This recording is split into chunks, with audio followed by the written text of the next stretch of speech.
नमस्कार, मैं हूं सोनाली ठाकुर। पीसीसीएफ विनोद कुमार सिंघल ने वन विभाग के मुखिया का पद आज फिर संभाल लिया है। उन्होंने शासन के आदेश के बाद वन मुख्यालय जाकर हेड ऑफ फॉरेस्ट फोर्स की कुर्सी संभाल ली। वहीं पीसीसीएफ राज्यों ने उन्हें चार्ज दिया और कार्यालय छोड़कर जैव विविधता बोर्ड चले गए। बता दें कि सोमवार को सुप्रीम कोर्ट ने पीसीसीएफ विनोद सिंघल को लेकर बड़ा फैसला दिया था। कोर्ट ने पीसीसीएफ को विभागीय मुखिया बनाने वाले हाई कोर्ट के 3 अप्रैल के आदेश पर रोक लगा दी थी, जिसके बाद शासन ने सिंघल को दोबारा मुखिया बनाने के आदेश दिए।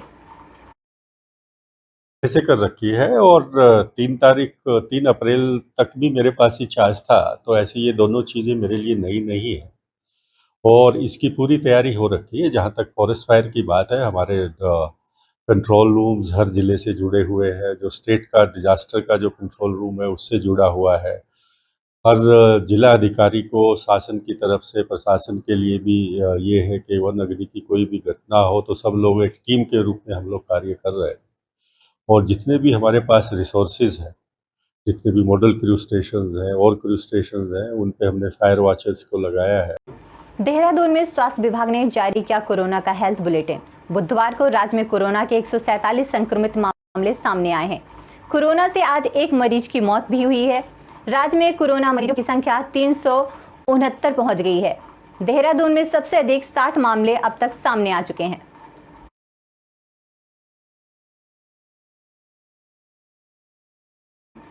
मौसम विभाग ने पूर्वानुमान जारी किया है। आज अधिकांश जिलों में हल्की से मध्यम बारिश की संभावना है। मौसम केंद्र के निदेशक विक्रम सिंह का बयान सामने आया है। 20 अप्रैल को अधिकांश जिलों में हल्की सी मध्यम बारिश के आसार हैं। तापमान में गिरावट आएगी, लोगों को गर्मी से राहत मिलेगी।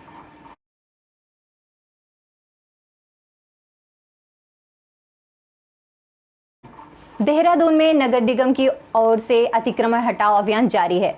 इसके तहत शहर के विभिन्न इलाकों में अतिक्रमण हटाने के लिए शुरू किया गया है। अब बुधवार को भी जारी रहा। प्रशासन की विभिन्न टीमों ने राजपुर रोड, बल्लभपुर, मालदेवता क्षेत्र समेत विभिन्न इलाकों में बिना अनुमति लगे फर्ड टेली को हटवाया। इस दौरान फुटपाथों पर रखा सामान जब्त किया गया। कुल 123 चालान काटे गए। 1 लाख के आसपास जुर्माना भी वसूल किया गया।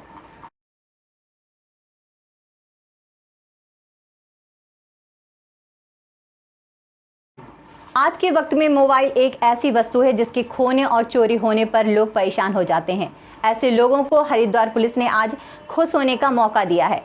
पुलिस कार्यालय रोशानाबाद में जिले के विभिन्न थाना क्षेत्रों में खोए और चोरी हुए 292 मोबाइल फोन को खोजकर एसएसपी अजय सिंह ने मोबाइल के मालिकों को दिए गए। एसएसपी अजय सिंह का कहना है कि हरिद्वार के समस्त थाना क्षेत्रों में खोए मोबाइल फोन के संबंध में नियुक्त टीमों ने कार्रवाई करते हुए पिछले 6 महीनों के अंतराल में गुम हुए 1 करोड़ के मोबाइल स्वामियों को दिया जा चुका है। मेरा फ़ोन जो है बाइक से गिर गया था। मैं बाज़ार से आ रहा था, तब मैंने ज्वालापुर थाने में जाकर अपनी रिपोर्ट दर्ज कराई। उसके बाद मेरा फ़ोन आज 9 महीने बाद मिला है। मैं हरिद्वार पुलिस का तहे दिल से धन्यवाद करना चाहता हूँ। मोबाइल फ़ोन एक जीवन का महत्वपूर्ण गैजेट है जो सभी लोग यूज़ करने लगे हैं और जब उसके खोने के बाद उसके महत्वपूर्ण डेटा या उसके कॉन्टैक्ट्स या बहुत सारी ऐसी सूचना रहती है, फोटोग्राफ, जिससे उसे दिक्कत आती है। इसको देखते हुए जो है साइबर सेल द्वारा इस पर निरंतर प्रयास किया जाता है। जहाँ भी हमारे मोबाइल खोते हैं विक्टिम्स के, उनकी एप्लीकेशन लेकर प्रयास किया जाता है उनको खोजने का। और इसी क्रम में अभी 252 मोबाइल बरामद किए गए जिनकी कीमत करीब 43 लाख है। और बेसिकली क्या है कि जो आदमी का जैसे पर्सनल अटैचमेंट अपने मोबाइल से हो जाता है और जब वो उसको मिलता है, उसका डेटा उसको मिल जाता है या उसके कॉन्टैक्ट्स मिल जाते हैं, उसकी फोटोग्राफ्स मिल जाती है या महत्वपूर्ण चीज़ें, तो बहुत खुश होता है। तो विक्टिम ओरिएंटेड पुलिसिंग जो पीड़ित केंद्रित पुलिसिंग है, इसी को ध्यान में रखते हुए हमारी साइबर टीम लगातार प्रयास कर रही है। चमोली में बीती रात से जिले में लगातार बारिश जारी है। बद्रीनाथ धाम में बर्फबारी बारिश के बाद गर्मी से लोगों को निजात मिली है, लेकिन लोगों को आने जाने में परेशानी हो रही है। लगातार बढ़ रही गर्मी से लोगों को राहत मिलती हुई नजर आ रही है।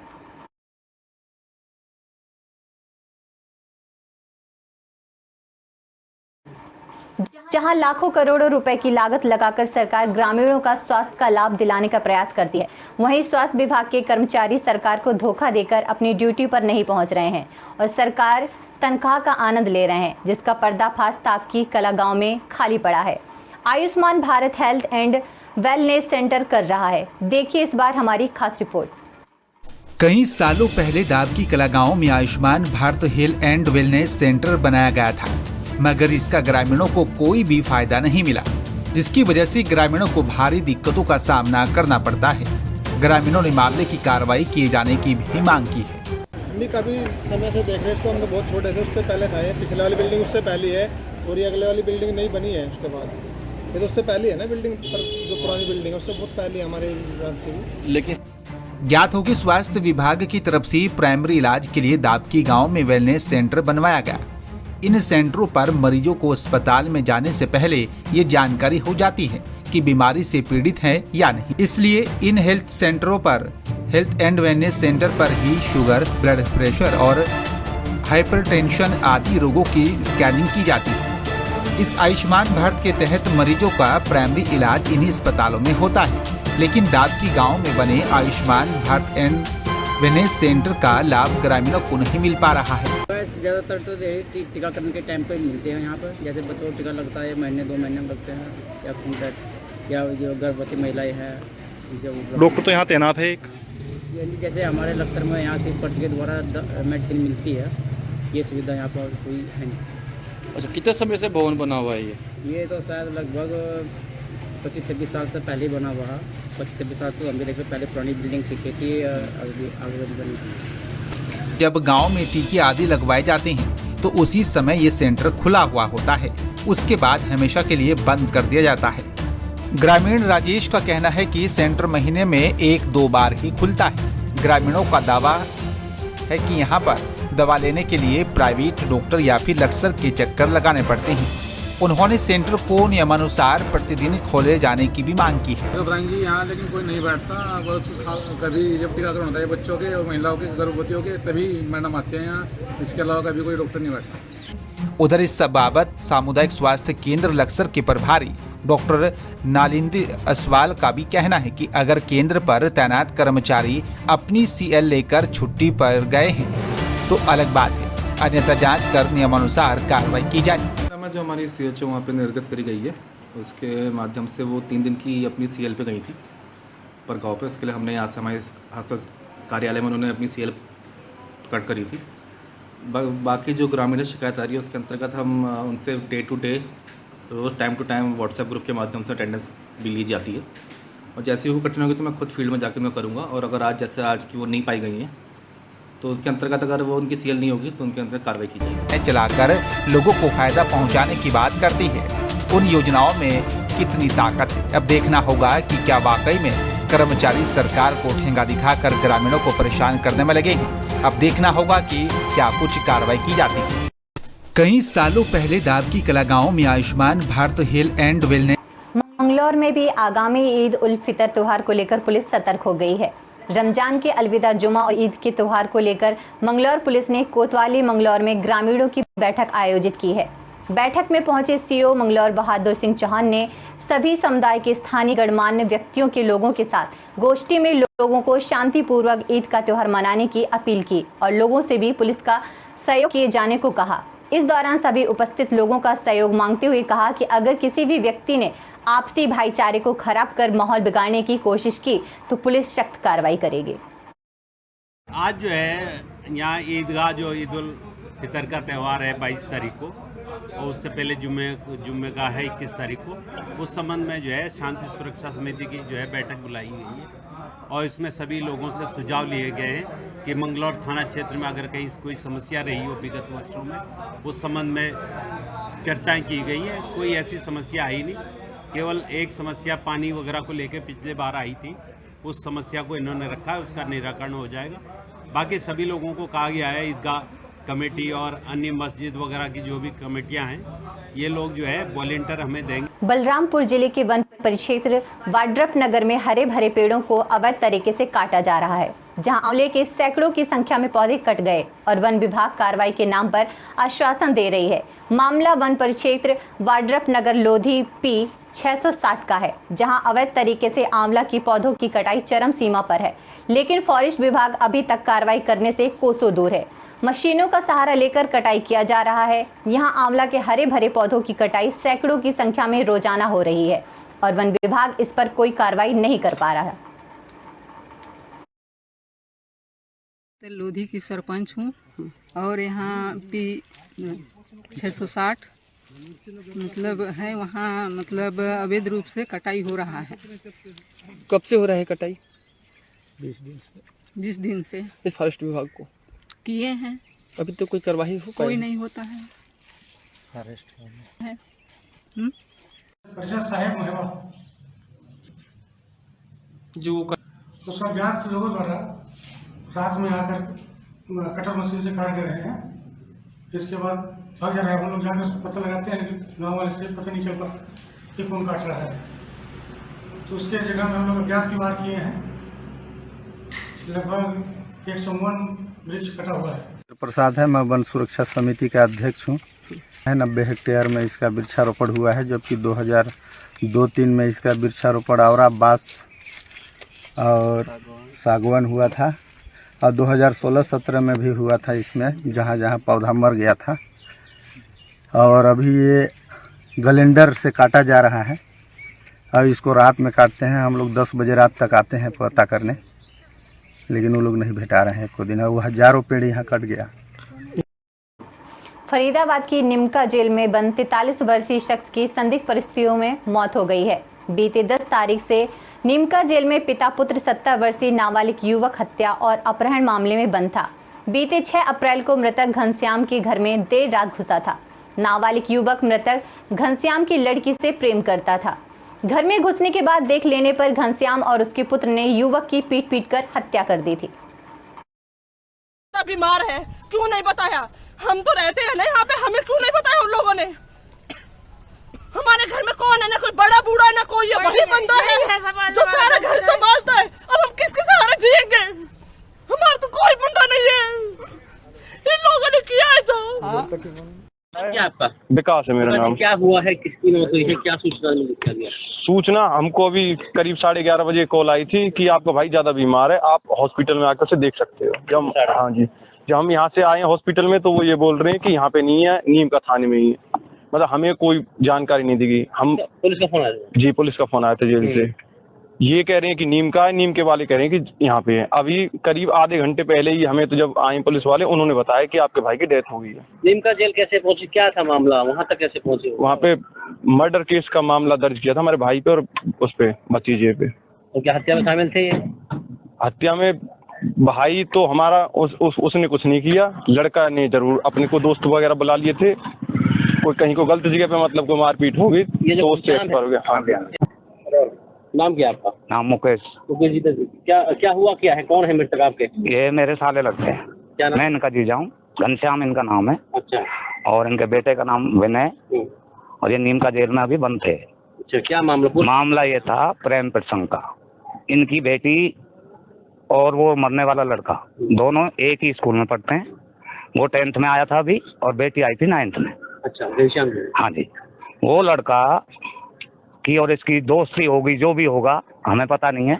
हमें तो अब मालूम हो रहा है कि ये केस लग गया है मर्डर का। मर्डर के बाद पता लगा है। उसके बाद भी तो उसकी हत्या कैसे हो गई थी इस लड़के की? उस लड़के की हत्या ये हुई है, वो 12:45 बजे हमारे घर में आया है, इस घनश्याम के घर में, उस लड़की के पास। लड़की और ये बात कर रहे हैं। हाँ जी, लड़की और ये दोनों बात कर रहे हैं। तो लड़की ने गेट खोल दिया, ये अंदर आ गया लड़का, ये दोनों बातचीत करने लग गए। ये तारीख तो मेरे को सर याद नहीं है। 6 तारीख की बात है ये। फरीदाबाद में आवारा पशुओं का आतंक जारी, मौत बनकर घूम रहे आवारा पशु। NIT फरीदाबाद डबुआ मंडी में बीती रात सब्जी लेने गई महिला को आवारा सांड ने बुरी तरह कुचला।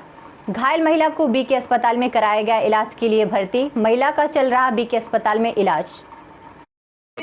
मंडी के डबो मंडी में क्या हुआ था? सब्जी ले गया है। हाँ, मार दिया। सब्जी लेने गए थे, सांड ने मार दिया। हाँ।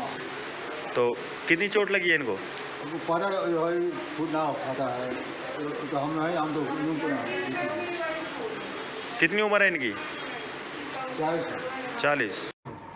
गंजवा सौदा में बहलोट बाईपास पर गेहूं से भरा ट्रक महानीम पेड़ से टकराया, जिसके बाद पेड़ धराशायी हो गया।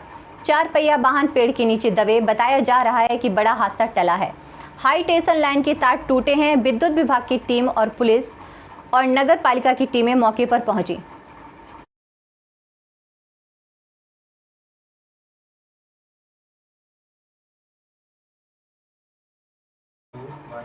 मुरादाबाद के थाना भोजपुर ग्राम राई नागर गांव में बने पुराने कपड़े के गोदाम में आग लगने से हड़कंप मच गया है। देखते ही देखते क्षेत्र के लोग सब इकट्ठा हो गए और आग इतनी भयंकर थी कि आसपास के बने मकान के लोग डर के मारे अपने घर छोड़कर बाहर निकल आए। मौके पर पहुंची अग्निशमन की गाड़ियों ने आग पर काबू पाया। अग्निशमन के CFO सुभाष कुमार ने सभी को लाउड स्पीकर के जरिए लोगों को आग से दूर रहने को कहा था। गोदाम मालिक फिरोज आलम ने बताया कि हमारे अलावा यहां पर 20 लोगों के पुराने कपड़े के गोदाम हैं, जो कि सभी गोदाम जलकर खाक हो चुके हैं। 1 करोड़ रुपए का नुकसान हुआ है।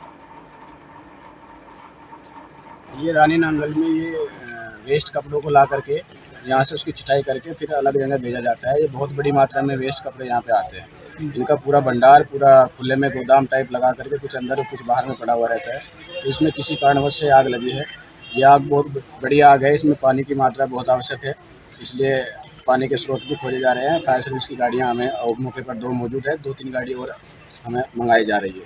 घटना पर काबू पाने के लिए लोगों को भीड़ पर एकत्रित नहीं होने। भारतीय जनता पार्टी के अनुसूचित मोर्चों के प्रदेश मंत्री जगजीवन राम ने अपनी ही पार्टी की हाल में ही नवनिर्वाचित खुर्द जिला पंचायत सदस्य सपना चौधरी पर फर्जी दस्तावेज बनवाकर चुनाव लड़ने का आरोप लगाया है। जगजीवन राम ने पत्रकारों को संबोधित करते हुए बताया कि पूरे मामले में ब्लॉक के ग्राम विकास अधिकारी और तहसील के हल्का लेखपाल की भी मिलीभगत के चलते पूरे मामले को अंजाम दिया गया है। उन्होंने कहा कि उप जिलाधिकारी को इस मामले में शिकायत की है और उन्हें पूरी उम्मीद है कि जल्द से जल्द अधिकारी संज्ञान लेकर कार्रवाई करेंगे। माननीय मुख्यमंत्री जी से मिला जाएगा इस बात को लेकर, क्योंकि हमारी जो सरकार है भारतीय जनता पार्टी की जीरो टॉलरेंस की सरकार है और जीरो टॉलरेंस की नीति पर काम कर रहे हैं। माननीय प्रधानमंत्री जी श्री नरेंद्र मोदी जी भी और माननीय पुष्कर सिंह धामी जी भी, ये सब जीरो टॉलरेंस की नीति पर काम बहुत सुनवाई हो रही है। और मुझे देखिए, सरकार की जिला पंचायत सदस्य है नहीं, हमारी कोई जिला पंचायत से मेरे संज्ञान में नहीं है, मुझे इसके बारे में कोई पता नहीं है। नहटौर के धींगरपुर ग्राम पंचायत में तैनात महिला लेखपाल का रिश्वत मांगने का वीडियो सोशल मीडिया पर वायरल हो रहा है। पूर्व में भी ऐसे वीडियो वायरल हुए हैं। महिला लेखपाल का वीडियो वायरल होने पर राजस्व विभाग में हड़कंप मचा हुआ है। वीडियो में बेखौफ महिला लेखपाल रकम के लेन देन को लेकर फरियादी से ना नुकर करती दिखाई दे रही है, जबकि पीड़ित एक दिन पहले भी लेखपाल को फाइल पर साइन करने के लिए रिश्वत दे चुका है। प्रशासन ने मामले में जांच कर कार्रवाई की बात कही है।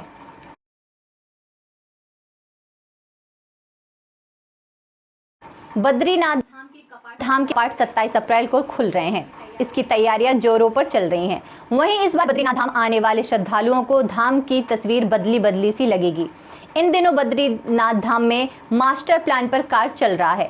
साथ ही धाम को रंग रोगन कर सजाया जा रहा है। इस बार श्रद्धालुओं को बदला दिखेगा बद्रीनाथ धाम।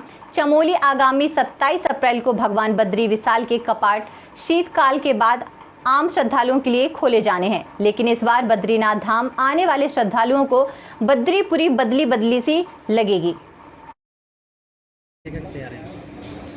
आगामी बद्रीनाथ यात्रा जो 27 अप्रैल से कपाट खुलने हैं, तो उसके लिए आज हमारी जो बद्रीनाथ मास्टर प्लान के निर्माण कार्य जो कर रहे हैं और साथ में तहसील प्रशासन की टीम के साथ निरीक्षण किया गया और मास्टर प्लान के कार्य को देखते हुए जो रास्तों में बदलाव हुआ है तो उसका भी निरीक्षण किया गया। जो वहाँ पर रास्ते का निर्माण किया जाना है, साथ में रेलिंग्स, शौचालय, पानी की व्यवस्था और साइनेजेस वो सब लगाने के निर्देश दिए गए हैं। साथ ही साथ जो मंदिर परिसर परिक्षेत्र में जो विकास कार्य होना है उसके संदर्भ में जो क्लियरेंस का काम चल रहा है।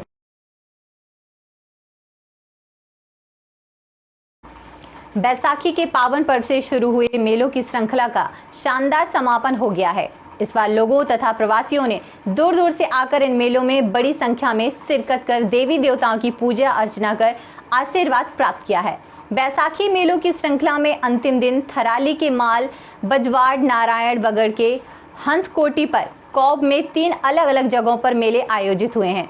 इससे पहले दिन खनौली और असेड़ गांव में नारायण भगवान और महामृत्युंजय महादेव का मेला आयोजित हुए। इस बार असेड़ मेला में सड़कोट गांव में नैड़ी माता लाटू देवता और भमियाला देवता के प्रतीक निषाड़ों ने महामृत्युंजय जब महादेव से मिलन कर मेलार्थियों और श्रद्धालुओं को दर्शन देकर आशीर्वाद दिए।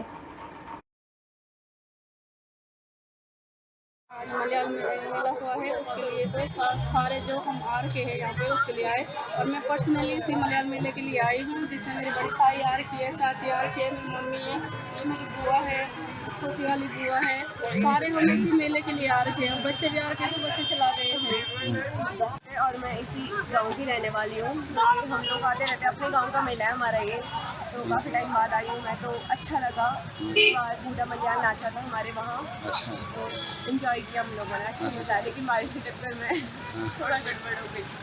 शादी को वैसे काफ़ी साल हो गए, 8 साल में पहली बार यहाँ पे आई हूँ। मुझे बहुत अच्छा लगा, मृत्युंजय महादेव जी का आशीर्वाद और सड़कों के देवता उनका आशीर्वाद लिया, बहुत अच्छा लगा।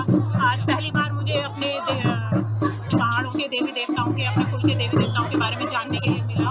देहरादून से यहाँ मेला देखने के लिए आए हैं, और हमने बैसाखी की यहाँ पे अभी पंक्ति का कुलसारी मेला और मलयाल मेला देखा है, और हम सिर्फ मेले के लिए ही वहाँ से यहाँ आए, क्योंकि जिस तरह हम बाहर रह रहे हैं उस तरह हम अपनी संस्कृति को भूलते जा रहे हैं। तो इसी तरह हमने जो युवा पीढ़ी है उन्हें अपनी संस्कृति को बनाए रखने के लिए अपने क्षेत्र के मेलों में ज़रूर आना चाहिए, और प्रसाद और अपने देवताओं का आशीर्वाद ज़रूर लेना चाहिए। उत्तर प्रदेश निकाय चुनाव में सबसे छोटे कद 3 फीट 8 इंच के प्रत्याशी के रूप में मुरादाबाद के प्रवेश चावला ने अपनी आमद दर्ज कराते हुए कहा, मैं उन लोगों की आवाज़ बनने के लिए राजनीति में आया हूं, जिन्हें लोग देखकर भी अनदेखा कर देते हैं। दरअसल प्रवेश चावला बतौर निर्दलीय प्रत्याशी मुरादाबाद नगर निगम वार्ड 21 आज़ाद नगर से अपना नामांकन कराने पहुंचे तो कलेक्ट्रेट में मौजूद हर व्यक्ति की नज़र उन पर ठहर गई।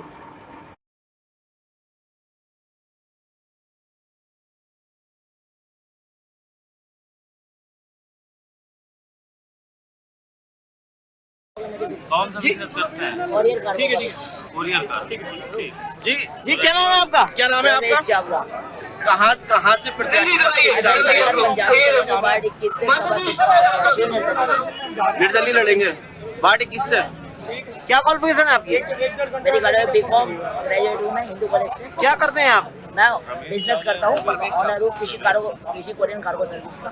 तो आज पहली बार चुनाव लड़ रहे हैं? हाँ, इस बार मैं पहली बार चुनाव लड़ रहा हूँ, और जनता से यही कहता हूँ मतदान जरूर करो और एक बार सेवा करो। क्या विदिशा में अहमदपुर के नजदीक रायसेन जिले के ग्राम परासी में चल रहे धार्मिक आयोजन में बिजली के काम को लेकर गांव के ही नितेश यादव ने बिजली विभाग से परमिशन लेकर बिजली की सप्लाई बंद कराकर विद्युत पोल पर चढ़कर काम कर रहा था। उसी दौरान परमिशन के बाद भी बिजली सप्लाई शुरू हो गई। करंट लगने की वजह से नितेश ऊंचाई से नीचे गिरा और उसकी मौत हो गई। परिजनों और ग्रामीणों से गंभीर हालत में मेडिकल कॉलेज लेकर पहुंचे, जहां डॉक्टर ने जांच के बाद मृत घोषित कर दिया। वहीं पोस्टमार्टम के बाद शव परिजनों को सौंप दिया गया है। परिवार वालों का कहना है कि जब लाइनमैन से परमिशन ली थी तब बिजली अचानक कैसे शुरू हो गई, इसके लिए लाइनमैन पर कार्रवाई की जानी चाहिए। ये क्या है, हमारे यहाँ चल रहा था यज्ञ, उसका काम चल रहा था, तो नितेश यादव नाम था, उसने लाइनमैन से परमिट लिया था। परमिट लेने के बाद वो चढ़ गया खम्भे पे, तो उधर से लाइन छोड़ दी, तो वो स्पॉट पे ख़त्म हो गया। वहीं से गिर गया। कौन सी जगह थी, कहाँ पर हुआ? ये थी क्या कहते हैं, झीलों वाले मंदिर के पास में। फिलहाल मेरे साथ इतना ही, नमस्कार। ये क्या है, हमारे यहाँ चल रहा था यज्ञ, उसका काम चल रहा था, तो नितेश यादव नाम था, उसने लाइनमैन से परमिट लिया था। परमिट लेने